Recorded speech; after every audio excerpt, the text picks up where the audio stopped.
My name is Kay Marie. People say I had a dreamlike childhood, a spacious house with staircases covered in white wool carpet, doors so tall they touched the ceiling, and a garden with a small fish pond tended by two gardeners who took turns. But if anyone had ever stayed there, they would understand. It wasn't a home, just a place to keep images. My father is a famous, wealthy, and powerful man. To him, everything in life is a race: status, money, fame, and even family. Every move he made had to be seen, praised, applauded. He never shouted, he spoke with his eyes. And when those eyes turned toward me, they were always like a cold blade. My mother is different.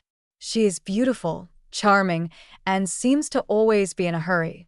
She spends her time at parties, on trips, with friends who appear at least 10 years younger than she is, and sometimes with a man who isn't my father. I know, but I don't speak. In this house, silence is the condition for existence.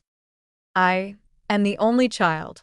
From a young age, I was taught that I was not allowed to damage the family's reputation. I learned how to walk, how to speak, how to smile just enough, how to hide real feelings behind makeup and a smile thin as silk. I wore the dresses they chose, sat next to the people they wanted me to meet, and said the words I was instructed to say. I am a piece of merchandise wrapped in velvet. A piece of merchandise that can talk, can smile, can make others believe my life is perfect. When I was little, I used to think that as long as I was obedient, my parents would have more time to be with me. But as I grew up, I realized that ambition was their only companion. My father worships power as a deity. My mother treats money as existence. I am simply an ornament for them at parties, a way for them to prove that this family is still happy. On the outside, we are a model: successful parents, dutiful daughter, a perfect picture for magazines. But after the cameras stop, everything returns to its true nature. I stand in a vast room, the crystal lights reflecting on the cold wall, and hear the echo of my father's shoes from the corridor. He talks about contracts, partners, opportunities, and in between are the lessons about the responsibility of an heir. As for my mother, she is rarely home. She only calls to remind me what color dress to wear, how to smile, who to start conversations with at the party of an important person. I just nod. I don't even remember the last time my mother hugged me. There are nights I sit alone in the room on the third floor, looking down at the empty street. The yellow light spills onto the road as if melting in the fog. Somewhere, there is the laughter of children, the calls of parents. I used to think if only my house had noise like that, even if it was arguing, even if it was loud, as long as it was real. But my house has only silence, an expensive silence that suffocates. Then one day, my body fought back. I fainted right at my own birthday party. Everything spun, the lights blurred like a bleeding painting. I heard people calling my name, then everything disappeared. When I woke, I was in the hospital, a needle in my hand, my throat dry and burning. The smell of disinfectant, the iron smell of metal, and the cold smell of loneliness blended in the air. The first person I saw was Mina, our longtime maid. She sat at the edge of the bed, her hand holding mine, her eyes worried but gentle. I tried to move my lips. "Where are Dad, Mom?" Mina lowered her head. "They're busy, miss. Today's party is very big." I smiled faintly, but tears spilled out. The bitterest smile of my life. Next to my bed was another young girl, thin and frail, probably my age. Her family sat around her bed, the mother combing her daughter's hair, the father reading a newspaper nearby, and the younger brother peeling an apple, laughing as he asked, "Do you want some?" I looked at that scene, and my chest clenched. They had nothing but each other, but I, having everything, had no one. That night, when the nurse turned off the lights, I lay facing the wall, trying to sleep, but I couldn't. I only saw images repeating in my head: my father's cold face, my mother's half-smile, the camera flashes at parties, and distant handshakes. I realized I was just a prop. I am not a daughter, not a person, just a role in their play. The next day, my father came. He wore a perfect suit, the expensive cologne overwhelming the smell of medicine. He didn't look at me for long, only asked the doctor a few questions and then turned to say, "Don't let this affect the family's image." After that, he left. Not a hand held. Not a "Are you okay?" As for my mother, she didn't come. She sent flowers, a card printed with the words, "Get well soon." No handwritten signature. I looked at that bouquet for a long time, then turned away. I stayed in the hospital 3 more days. Those 3 days were as long as 3 years. Every morning, Mina brought porridge, changed the fruit water, arranged the blankets. She asked if I wanted to listen to the radio. I just shook my head. Every night, I stayed awake, listening to the breathing of the girl in the bed next to me, the sound of a spoon clinking against a glass when her mother fed her medicine. I imagined if one day I were lying there, who would feed me a spoon of porridge? The answer made me burst into tears. On the morning of the 4th day, I asked to be discharged. Mina tried to persuade me to stay a few more days, but I said I was fine. In truth, I wasn't, but I knew if I stayed, I would suffocate in this emptiness. Back home, I stepped into the familiar room, but felt estranged. Everything was unchanged. The large bed with white sheets, the wardrobe full to the brim, the dressing table gleaming with perfume bottles, but all of it was soulless. I looked in the mirror and saw a girl with empty eyes. She smiled, but I no longer recognized her. That evening, I went down to the dining room. My father was still on the phone about a potential deal. My mother read a magazine, turning pages while her eyes never left her phone. I sat across from them, silent. When the maid set down the main course, I said, "I want to take a break from school for a while." Father looked up, frowning. "For what? You're about to graduate. We've planned for you to study abroad. Don't ruin everything." "I don't want to go anymore," I said. "That isn't your choice," he replied, his voice cold. Mother said nothing, just glanced at me, as if I had made a joke in the middle of dinner. I put down my knife and fork. "If I die, would that ruin your image?" They were both silent, not because they were shocked, but because they were weighing how that question might affect their reputation.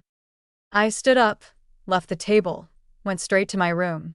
The door closed, I sat down on the floor, my knees pulled tight to my chest. I didn't cry anymore. I only felt empty. That night, I packed. I took a few clothes, some cash, a few small gifts I had received at parties, a watch, a silver bracelet, a pen engraved with CA. I put everything into a small suitcase. When I zipped it, I heard a soft click, like a period. I left a note on the desk. "Don't look for me. I no longer belong to this place." Then I stepped out of that house, the place that used to be my family, in the dark of night. No one stopped me. No one asked where I was going. The automatic gate closed behind me, the cold mechanical sound echoing in the empty air. I walked far, carrying a suitcase, a past, and a torn heart. I didn't know where I would go, only knew that anywhere would be better than there. I arrived at the bus station near midnight, bought a ticket heading south, to a port city I picked at random from the electronic board just because the name sounded like wind blowing over red-roofed houses. The bus ran through the night, streetlights stretching into yellow streaks scratched across the window. I gripped the suitcase handle as if letting go would make everything I had left fall to the bus floor and shatter. When the bus stopped at the final station, the sky was a gentle gray. The salty smell of the sea slipped through the seam of my coat. I pulled my suitcase onto the sidewalk, hesitated for a long moment, then turned into an alley with a chalkboard sign, "Try our cinnamon rolls."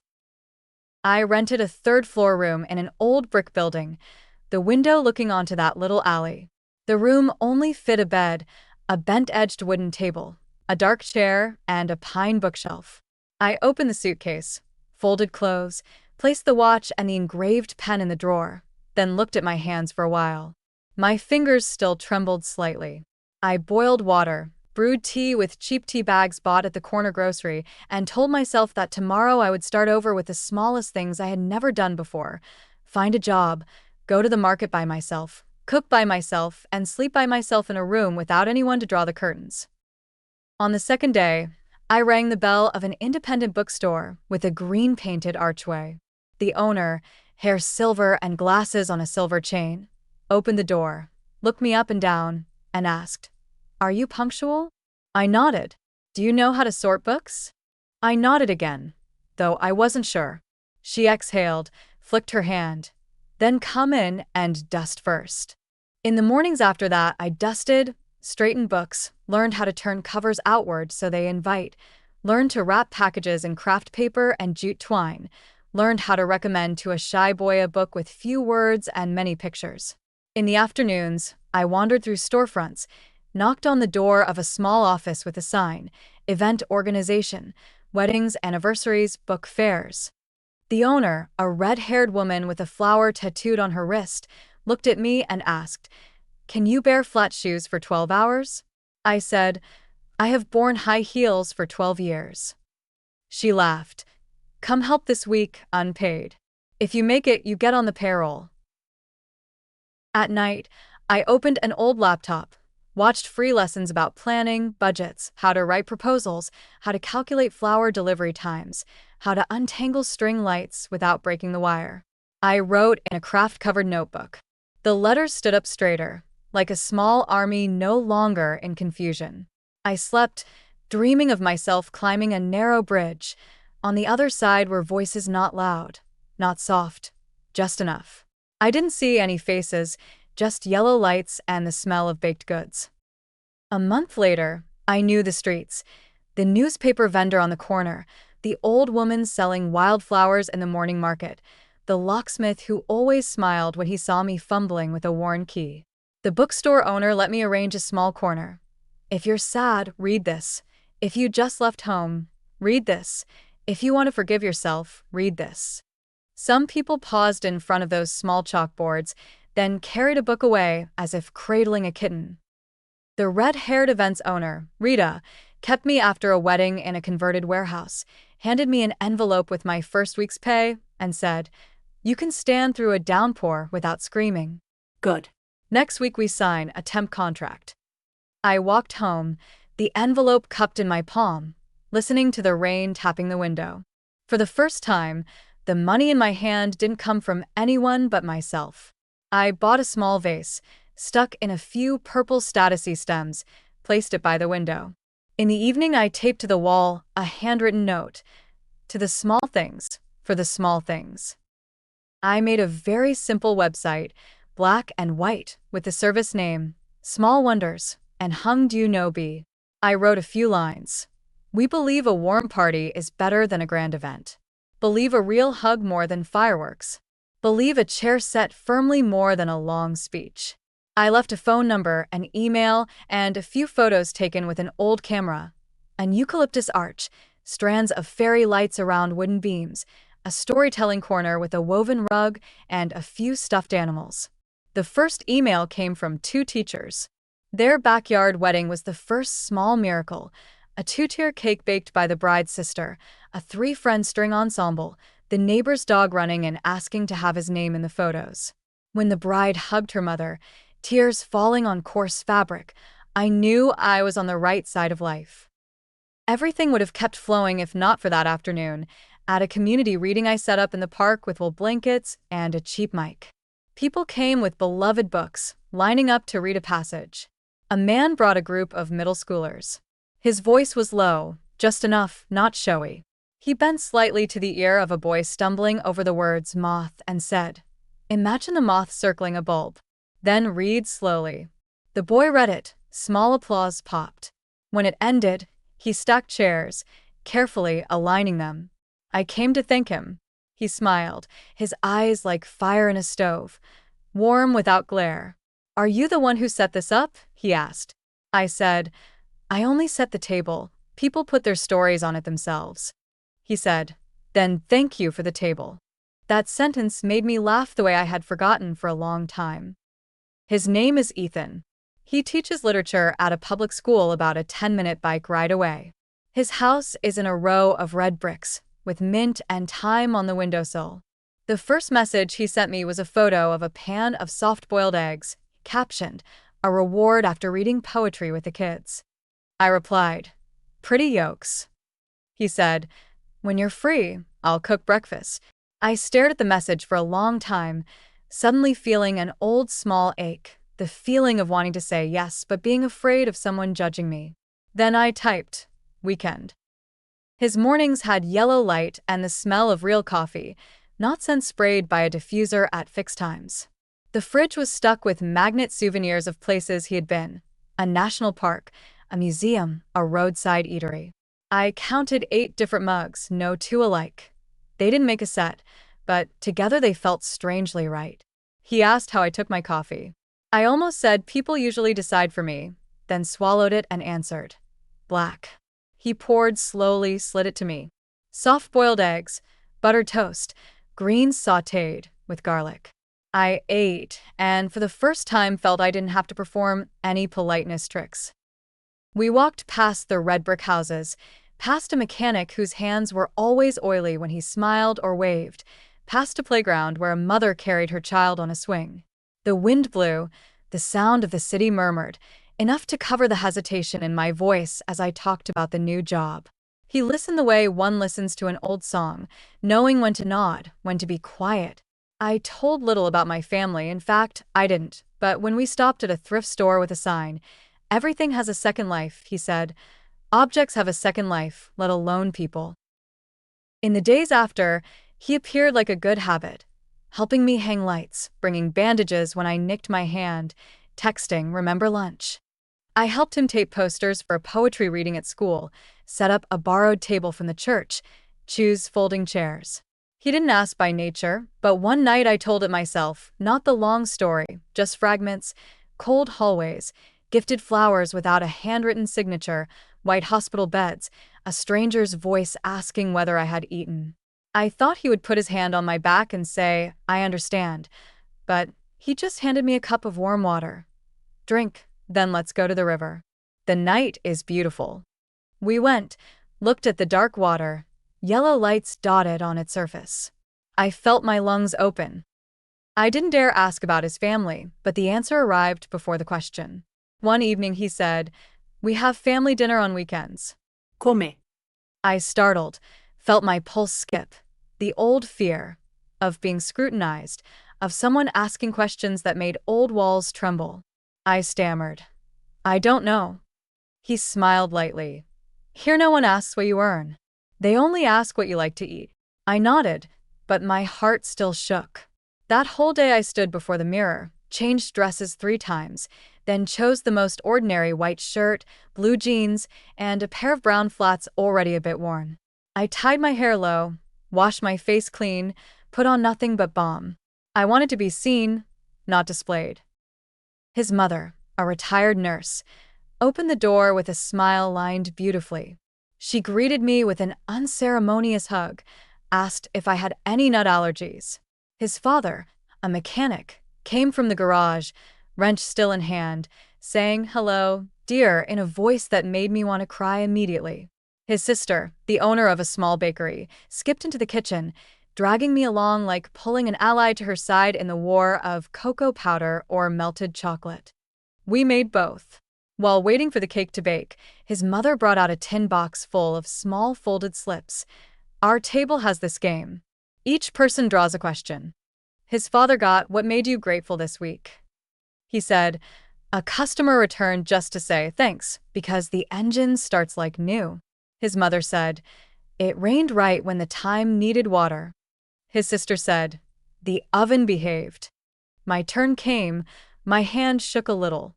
I said, "A lit kitchen, and people let me serve myself."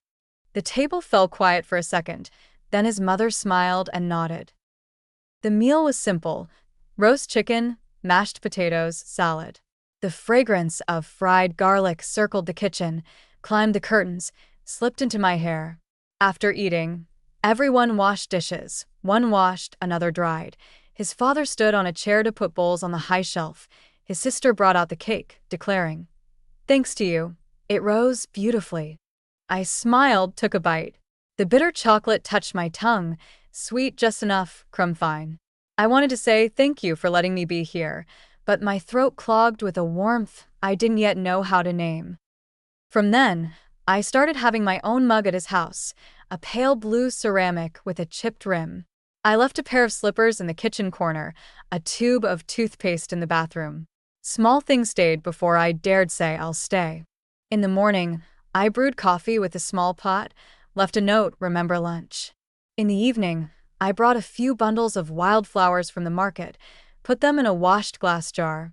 I sat at the desk in the small office of Small Wonders, writing event timelines, receiving his text. Mom says chicken soup tonight. I rearranged my schedule, jogged over. The sound of a spoon against a pot, people talking, laughter bursting mid-sentence. I sat on the wooden chair, felt my back settle into a groove carved by the years of someone dear. Work increased. Words spread about small but true events and led me to a big glass building. They invited me to run a series of community activities for a new development. The lobby was wide, smelling of new wood mixed with air conditioning, people in well-fitted outfits gliding past each other with tight smiles. I took the elevator to the conference room, holding a Tide portfolio, reading one last time the clauses allocating budget to local artists and small surrounding stalls. When the doors opened, I stepped out and saw my mother. She paused a beat, like someone about to trip, but excellent at keeping balance. She was beautiful as ever. Satin dress, hair in a bun, amber perfume. She looked at me without blinking, a painted smile. "Kay Marie." She spoke as if to the air. I greeted her, then turned to shake hands with the partners. "I am Kay Marie, Small Wonders." My mother shifted aside, unconsciously shielding. I was no longer eager to be seen. I only wanted to do. The conference room was full of numbers and charts, but when they asked, "Is this budget necessary?" I said, "If you call it community but don't include the community in the costs, then it's just a slogan." Elise, the communications lead, nodded. They signed. I signed. The ink sank into paper without my hand trembling. When I left the lobby, my mother waited for me. "Are you living like this and are you okay?" I smiled, not bitter. "I'm okay," she said softly. "You can come home." I shook my head. "I already have one." I added, "My personal consulting fee in this contract. I'll transfer into a scholarship fund in Grandma's name." My mother looked at me for a long while, then for the first time in years said, "Thank you, small as a leaf." That night, I told Ethan everything out on the porch, the wind carrying the mint smell to the tip of my nose. He listened, then gave no advice, only offered a hug long enough. I pressed my face to his shoulder and heard my heart beat steadily, like a machine maintained on schedule. I still get scared sometimes. At night, when I'm alone in my room, the dark can drag old footsteps with it, a cold voice, measuring eyes, heavy doors, my mother's rose and pepper scent. But now, beside those dreams is the smell of his mother's chicken soup, the laughter of his sister when the cake rises well, his father's "Hello, dear." When I'm afraid, I text him, "Walk." He replies, "Bring a scarf." We go to the riverbank, stand still and listen to the water breathe, let the darkness pass by without stopping. One autumn afternoon, I received an envelope with no name. Inside was a photo of me, at 9 holding a puppy, eyes squeezed shut in a smile. On the back, "Sorry for not knowing how to be a mother." No signature. I didn't call, didn't text. I tucked the photo into my notebook between the pages with the line, "We don't need forgiveness to continue living. We only need to choose to continue." I took a box of ginger cookies to Ethan's house, joking, "Tuition for family." His mother laughed, "This tuition is delicious." Slowly, I understood why in his house, people don't forgive ceremonially. They place their dishwashing hands on your hands, pass you the towel, let you toss a salad too bland, and then smile, "Let me add more salt." People don't pat your head and say, "It'll be okay." They ask, "What would you like to eat?" and let you serve yourself. To be treated kindly, it turns out, is to be trusted that you know what you need. Late at night, my phone rang. My father, in a deep, slow voice, said, "I hear you're still well. Perhaps one day we'll have dinner." I looked at my reflection in the kitchen glass.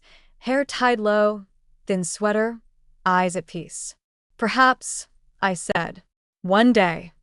I hung up. Outside, someone was playing trumpet, an old love song. I opened the cupboard, took the jar of jam labeled by Ethan's mother, spread it on a slice of bread, and thought about how not every dinner needs to be a battle. Small wonders grew. I hired June, a girl who loves coarse cloth ribbons, Theo, a slim young man who knows how to build wooden frames, Maya, a design student who sketches very fast by hand. We hung on the wall messy thank you cards. Thanks for making me eat a banana before the ceremony. I didn't faint. My son smiled through the entire movie night. My dad danced the first dance after 10 years. I looked at that wall and saw each paper as a brick building my small home. One day, Elise called. Next quarter's program is approved. The chairwoman wants to meet you to thank you personally. I went to a restaurant with white tablecloths, low yellow lights, servers moving as lightly as shadows. The door of the private room opened, and my mother sat there alone. I sat down. She didn't circle around. Thank you. She said the event was good, the press praised it, the people were happy. She said she knew about the scholarship fund. She asked, "Are you angry with me?" I answered, "There was a time. Now, it's not necessary." She nodded. "I think I kept the family's image and forgot to keep the family." I was silent. Forgiveness is not a sentence. It is a path people walk by many ordinary days. Before leaving, I gave her an envelope. Next quarter's contract. I've signed my part, still keeping the budget for local artists. I added, as if to myself, consider it another time paying back the cost of being born. I stood up first, leaving the scent of mint in my hair in the air. That night, we ate at his house. The question box was opened again. His sister drew. What warmed your heart this week? His father told a silly story about a cat crawling into the garage and falling asleep under the hood. His mother talked about a neighbor's blood pressure returning to normal. Ethan looked at me. I said, "Someone said thank you without demanding anything more." Everyone nodded. The chocolate cake still rose beautifully. I had feared his family wouldn't like me. I thought they would ask about money, house, lineage. But they didn't. They looked at me the way they look at anyone who enters the house, placed a hot bowl of soup in front of me, pushed the bread basket, asked, "Want more pepper?" I was both empathized with and let be. The past of mine was not put on a scale. It was placed in the kitchen corner, beside labeled jam jars, like an old item still useful. Thanks to them, I have a place to return to. Thanks to them, I have a family to live with, not to perform.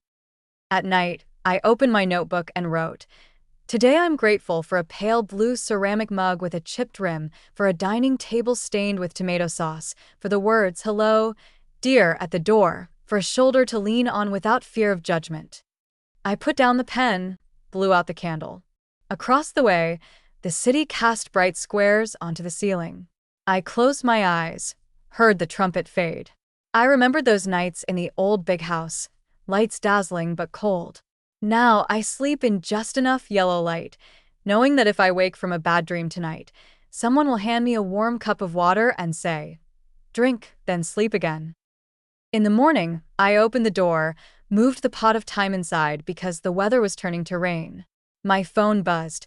June reported the string lights were ordered. Theo sent a photo of a wooden frame. Maya asked, "Do you prefer white parchment paper or cream?" Ethan texted, "Mom's making apple pie tonight." I put the phone down, brewed coffee, watched steam rise from the mouth of a cup. I still don't know what the future will do to me. But I know one sure thing. I'm no longer afraid to open any kitchen door. I used to be a piece of merchandise. I used to be a photograph. I used to be a role. Now, I am the one who sets the table, inviting people to place their stories on it. I am the one who lights the lamps and sits down, serving myself. I am someone who loves and is loved, in a way that needs no stage. And every night, when I pass the old chalkboard with the line, "Try our cinnamon rolls," I smile. There are sweetnesses that arrive right on time, without needing to be splendid. If someone asks me what happiness is, I will tell this story. A girl leaves a bright lit house for a port city, learns how to tie string lights and untangle the knots in her heart, opens a small service that helps people draw close, meets a man whose kitchen is lit, and a family who knows how to say hello, dear. Fears rejection but is welcomed, fears being measured but is only asked, what would you like to eat? She gives back to the past a few contracts as paying back the cost of being born, then turns and keeps going, with a chipped ceramic mug and a key hung with someone else's bunch of keys. She writes in her notebook, to the small things. And then she lives.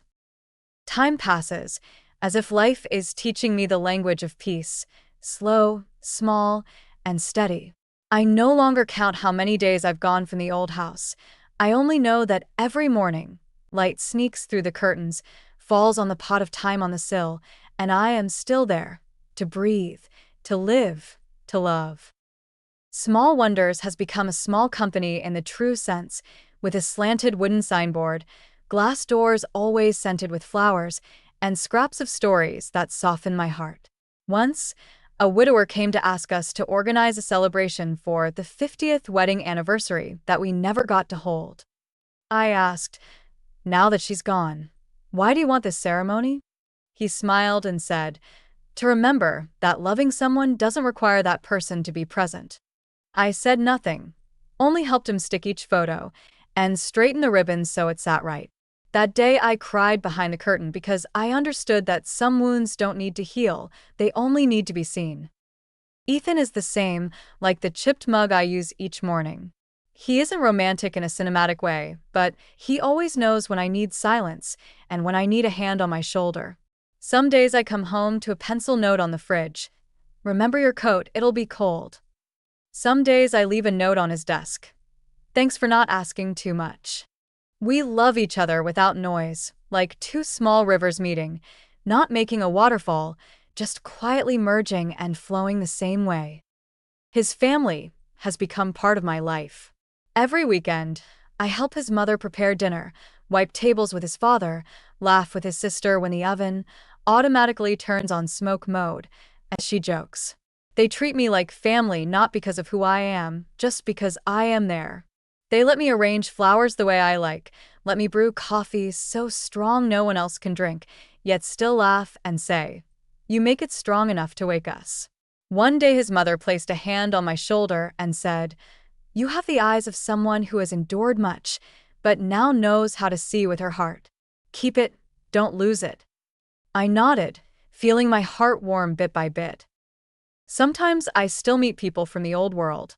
At a community forum, I saw my father with a group of businessmen, his gait straight, his voice even like a paper cutter.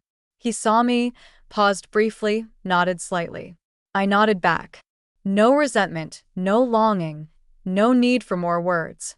Between us, the past still exists, but it has turned into a fine layer of dust, lying somewhere quietly, no longer heavy on anyone's shoulders.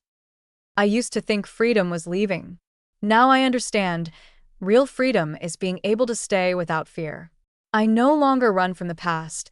I simply keep walking, holding the present like holding a hot cup of tea, warm enough, just enough to remind myself to be careful.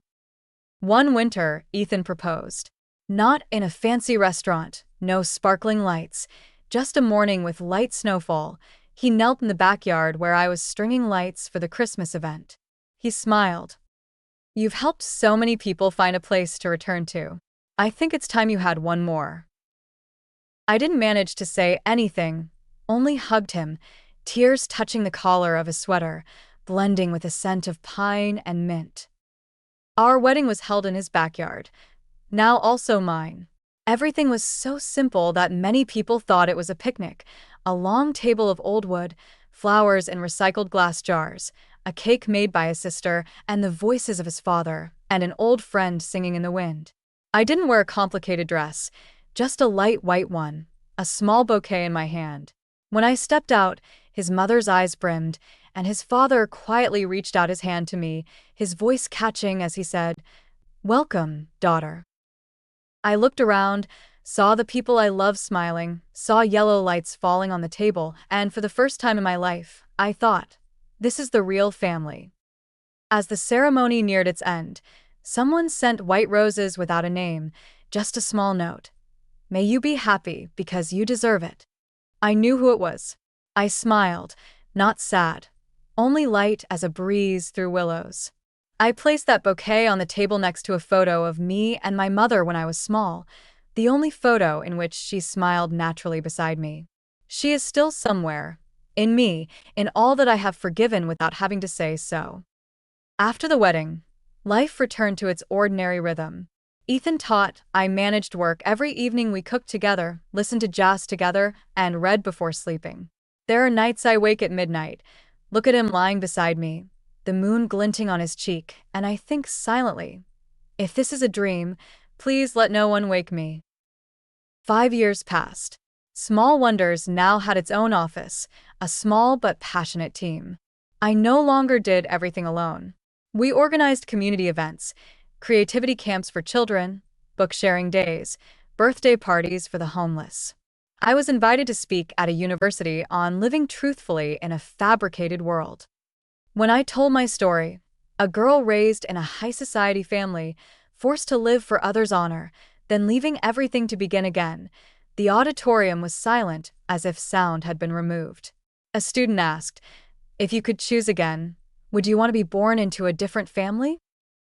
I smiled, answered, no, because if I hadn't been locked in that golden cage, I wouldn't know what flying is. That evening I came home late. Ethan was waiting with 2 mugs of hot cocoa. He asked, are you tired? I said, no, only grateful. He smiled and held my hand. That's enough. A year later, I gave birth to our first daughter. When the nurse placed her in my arms, I looked at the tiny face, the lips gently pursed, and suddenly burst into uncontrollable tears. I remembered myself at 10, sitting quietly in an empty room, waiting for my mother to come home. I kissed my child's forehead and whispered, I am here. I won't go anywhere. Ethan bent down and kissed my hair. In that moment, I knew the circle had closed, not with pain but with healing. Now, every morning, when I open the window and hear neighbor children laughing, the jingle of the bread cart in the street, I know I have found the most precious thing I had searched for years, a place to return to, and a reason to stay. I don't need to prove, to display, to be recognized by anyone. I only need to live true to myself, among people who love me with real hearts. And sometimes, in late afternoons, when sunlight slants through the frame, I open the old notebook where it once said, to the small things. I add another line. And to the love that stayed. The days after my daughter was born passed like a slow-motion film, morning sunlight crawling along the curtain's edge, a tiny breath rising and falling on my chest, Ethan's laughter in the kitchen as he clumsily learned to fold diapers. We named our daughter Ava, a short, round name that sounds like an exhale of relief. I still remember the moment the nurse laid her on my skin, her tiny body seeking her mother's warmth by instinct. I whispered, I am here, and for the first time in many years, the words I spoke didn't bounce back from a wall. I thought happiness would explode like fireworks, but it didn't. It soaked in like a summer night rain, quiet and long-lasting. Ava grew up among the smell of sapodilla jam that Ethan's mother cooked, the clink of a hammer in his father's garage, and evening readings I often began with Once Upon a Time. There was a little girl who wanted to become herself. Every night, I folded her blanket, placed an old stuffed bunny by her pillow, and looked at her baby hair stirring with her breath, feeling a kind of courage that wasn't loud, the courage to stay. Small Wonders became busier as the city revived after the pandemic. We organized movie nights for the elderly in the park, set up a living library where anyone could tell their life story, and opened free book wrapping classes for students at the start of the school year. I learned to delegate. June in charge of flowers and fabrics, Theo for sound and light, Maya for graphics. As for me, I went around the edges, listening, connecting, and protecting the company's soul from things too glossy. A corporation proposed buying the brand, promising expansion to 10 cities. I looked at the shiny deck, Listen to them talk about process optimization and reducing unmeasurable emotional indices, then smiled and put the papers away. I had once been the product of those unmeasurable indices. I know how important they are. Thank you, I said, but we are not merchandise to be placed on a shelf. They were surprised. I was strangely at peace. One rainy afternoon, I received a call from an unknown number. The voice on the other end trembled. Miss Camery? I'm Martha's grandchild. My heart tightened. She has grown very weak. She keeps mentioning you. If you have time, please visit. I put the phone down, wiped my hands on my apron, and told Ethan, I have to go. He didn't ask why. He only took the keys and said, I'll drive. The old street felt shorter. The almond trees still stood there. Only I had changed. Martha's room was filled with the smell of menthol oil and fabric softener, as neat as the way she had always kept everything. She was thinner, her eyes brighter because the flesh had gone somewhere. She saw me, reached out with a trembling hand. Girl. I sat down, held her hand, and the smell of cheap laundry powder suddenly swelled like the smell of home. Are you well? Just old, she laughed. Old. But seeing you like this is enough. I told her about Ava, about Small Wonders, about the Golden Kitchen. She smiled, fewer teeth so her smile was more bare, gentle like a bun's face. Do you know how to cook soup yet? I do. She nodded. Then you know how to stay. Before leaving, Martha pulled me close and whispered, Your parents, did they come? I was silent for a moment. I don't know. She sighed, not blaming. Everyone has their place to stand, child. I hugged her. She was as light as a bundle of dry sticks. On the way to the car, the rain grew heavier. Ethan opened an umbrella, sheltering me. I thought, some farewells need no words, only someone who knows the way and someone willing to follow. Martha passed on a cloudy morning. I stood beside a simple black lacquered coffin and placed a bouquet of pale purple hydrangeas, the flower she liked because it cools the eyes. Among the rain-wet faces, I saw a familiar figure. My mother, in a brown coat, hair in a bun, low heels to keep from slipping. She stood at a distance, like someone passing by an old memory. Our eyes met, then slid away, no pain, no blame. After the service, she came to me, her voice small. She was a good person. I nodded. She looked at the freshly heaped mound and went on. There are people who should have been family, but we lost them. I didn't answer. The wind suddenly blew strong through the trees, pushing up the smell of new, damp earth. She pulled her scarf closer, then said the sentence I thought she would never say. I'm sorry. I didn't know if she was apologizing to Martha or me, or herself. I replied, I know. It wasn't forgiveness, just a light blanket laid over a wound, so it wouldn't be cold. The news of Martha's passing pricked my peaceful bubble like a small needle, deflating it a little, so I could see the sky more clearly. I carried Ava, who had just learned to say Mama, to the market to buy chrysanthemums. Ethan's mother watched me adjust each stem and asked, Are you hurting? I nodded. Hurt in a good way, I said. She ladled me a bowl of hot soup. If you can eat while hurting, you're okay. I laughed through tears. It turns out life has very ordinary healing recipes. Eat something hot, sleep a full sleep, hold a child who's curious about everything. One day, Elise called me. Someone wants to meet you privately. At the Riverside Park. I went and saw my mother on a bench at the water's edge. No silk dress. She wore a knit coat, hair down, no perfume. She pointed. Sit. We sat quietly for a while, listening to the water touch the bank.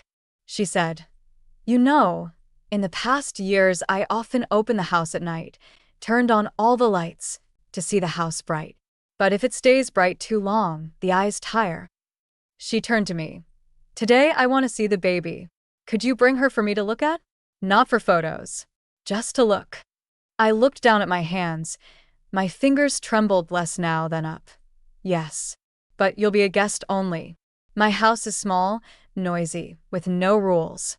She nodded, the corner of her mouth easing. I no longer have the strength to set rules. One weekend afternoon, my mother came.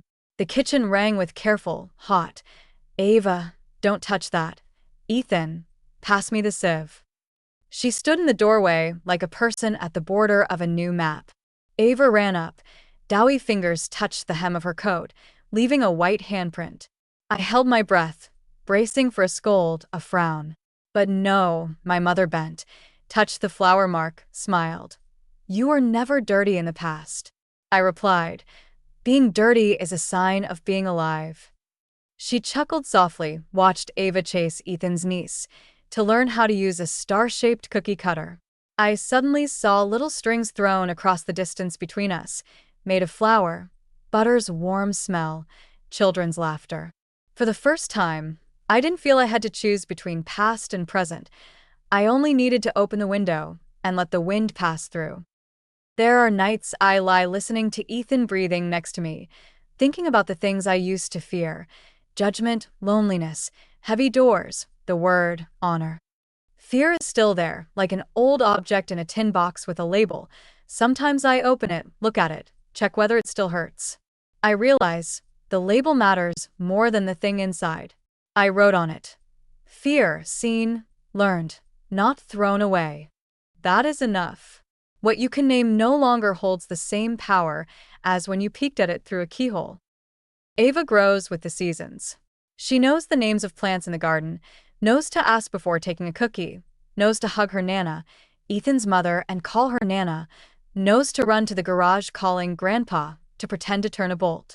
I raise her with simple principles I once needed but didn't have.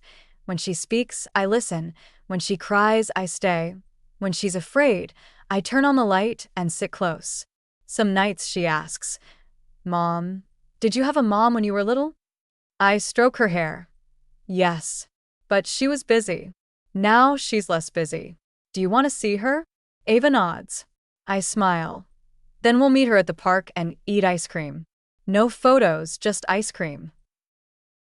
We met my mother at the Riverside ice cream stand. She fumbled with the plastic spoon, smearing ice cream on her lip. Ava laughed and handed her a napkin. For a moment, I saw a version of my mother I had never seen, an old woman relearning how to eat ice cream without fearing drips, learning how to let a child correct her without losing face. As we left, my mother hugged Ava, turned to me. "Thank you."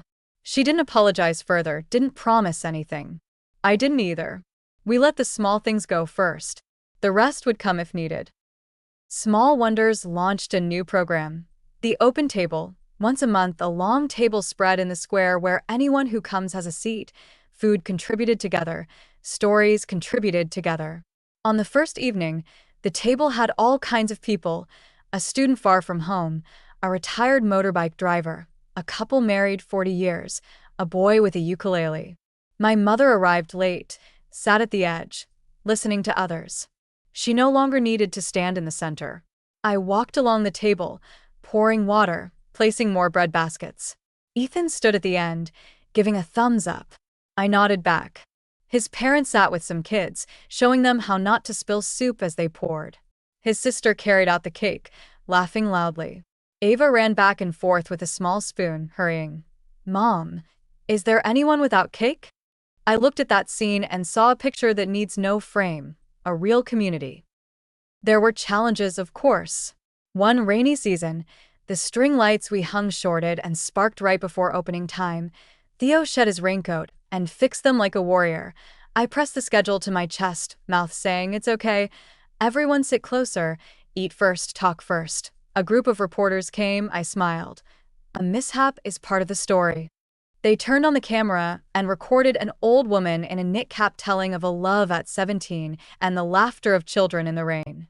That night, everyone sat closer. I learned another thing. The most embarrassing thing is often the most bonding if we give it a decent seat. One morning, Elise sent a link. Article about the Open Table. I clicked and read the first line. Not everyone needs a stage, but everyone needs a table. I smiled. It turns out the words I told Ethan on the first day, "I only set the table," had become what I live for. I treat each event as a table, leaving space for stories that aren't alike. And each time I step back and watch people sit down, I see clearly. Happiness isn't fireworks, it's the stove light. At night, I brewed tea and sat by the window. Ethan read. Ava fell asleep in my lap, still clutching a plastic spoon. I opened the old craft notebook, whose first page still reads to the small things. I added a line in blue ink to the tables we set and the hands that hold. I closed the notebook, kissed my child's forehead, looked at him over the edge of his book, saw the yellow light falling on his hair and warmed. I thought if I had to name what saved me, I would name the small things that make up a home. One year, my mother fell ill. I learned not from her but from Elise. She wants to cancel some appointments. I stood before the sink, water running over my hands. Ethan came behind me, silent long enough for me to remember I didn't need to decide in a second. I called my mother. She answered in a half-joking, half-serious tone. Don't turn this into news. I laughed. I just want to ask if you'd like some soup. A pause. I would, she said. I brought soup to her house, the old house. Lights dimmer, frames still hung straight. She sat in an armchair, thick sweater, a blanket over her knees. I poured soup into a bowl and handed the spoon. She blew on it, ate and nodded. Not salty. I snorted. I've learned. We didn't talk about the past, didn't tally whose fault. I told her how Ava fell but got up on her own. Told her next month's open table would serve pasta because a widower said last year he hadn't managed to teach his wife how to make it. She listened, her eyes no longer sharp like knives but soft like a quilt. Before I left, she held my hand. You achieved what I didn't. You built a home. I didn't correct her. I knew she was talking about a house without walls. In spring, she improved. She came to the open table for the first time since falling ill, sitting beside Ava and laughing because the child said, "Today I poured milk without spilling a drop." I watched them and realized some things, even late, are still precious. Understanding has no deadline. If one day she is gone, I will have memories of her at the riverbank, at the ice cream stand, at the open table. That is enough. No framed photos needed. Ava started kindergarten. The teacher said she likes arranging chairs. Whenever the class breaks into groups, she carries a small chair to place beside the quietest kid. I laughed. Indeed, the child of a table setter. I learned to let her choose her morning dress, to button by herself even if it's crooked. I learned to stand and watch her run, not to interfere unless she turns back and calls Mom. Love is not running ahead to roll out a carpet. Love is walking behind close enough to catch. One late night, while tidying a cabinet, I found the square-faced watch I had brought when I left home. It lay at the bottom of a box. Hand stopped at 2:17, some hour of some year. I dusted it but didn't wind it. I knew it had finished its job, reminding me that time can stop, but people continue. I put it on the office bookshelf and stuck a small note. Not working, but beautiful. Not everything needs function to have a place. Being seen is also a way to be used. Elise suggested we coordinate with the city to host a fair called Picking Up Small Things Again. Everyone brings an item that is useless, but kept out of love. We spread a long table and placed a paper beside each item. Where was this object? What has it been through? Why not discard it? People brought everything.